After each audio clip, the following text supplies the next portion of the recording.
So this video is all about managing your inventory when you're selling on Amazon. So the two main rules of inventory management are, number one, don't run out. Now, when you're first starting out, like I said previously, running out of inventory is perfectly fine. It's a little tough to estimate how many you're really going to sell because Amazon doesn't give you that data. So it's perfectly fine when you're first starting out. But once you get up and running, you really never want to run out of inventory. Because, when you're out of inventory, you're obviously not making any money while you're out. But also your rankings can actually drop a little bit. If you run out of inventory and then you're out for maybe a few days or a week, you'll find that when you get inventory back, your rankings will have dropped a little bit. Not like you're starting back from zero, but it's just a little bit you'll have to build back up. So you don't want to have to deal with that. But the second rule of inventory management is you never want to order too much inventory.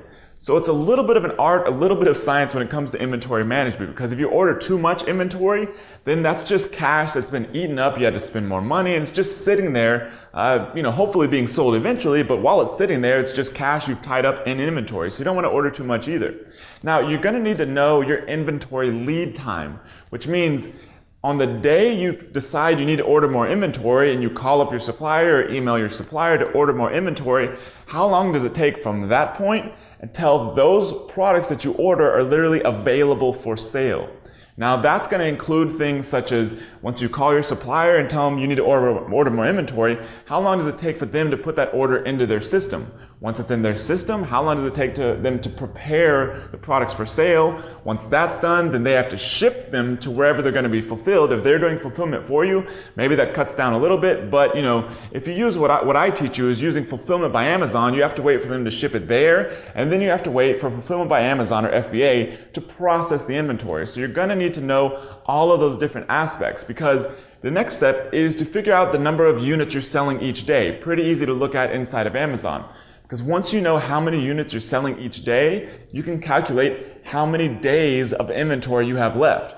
For example, if you're selling 10 units a day and you have 100 units in stock, then you know you have approximately, on average, about 10 days of inventory left. Now, if you figure out that your lead time is maybe 14 days, 2 weeks, then if you have 10 days of inventory left, it takes you 14 days to get your products back in stock, then you're going to have 4 days where you're out of inventory.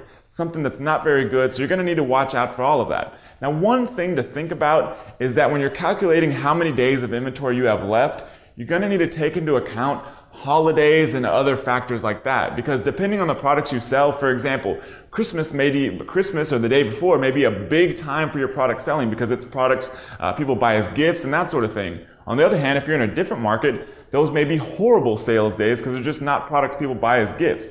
Something to keep in mind. So if you see a big spike or a big drop, you're going to want to average that versus the other days that you've seen your product selling, so you get an accurate number of days of inventory remaining. Now, whenever you're ready to place more orders with your supplier, here's a big tip for making more money and saving money.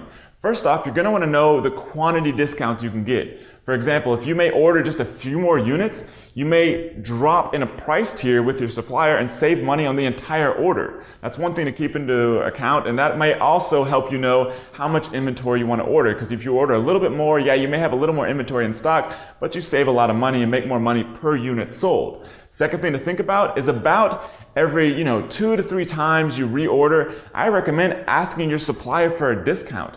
If you can save as little as 10 cents a unit, that sort of thing adds up over time and really just makes you more money for free, just because you're the only person who actually asked the supplier for a discount.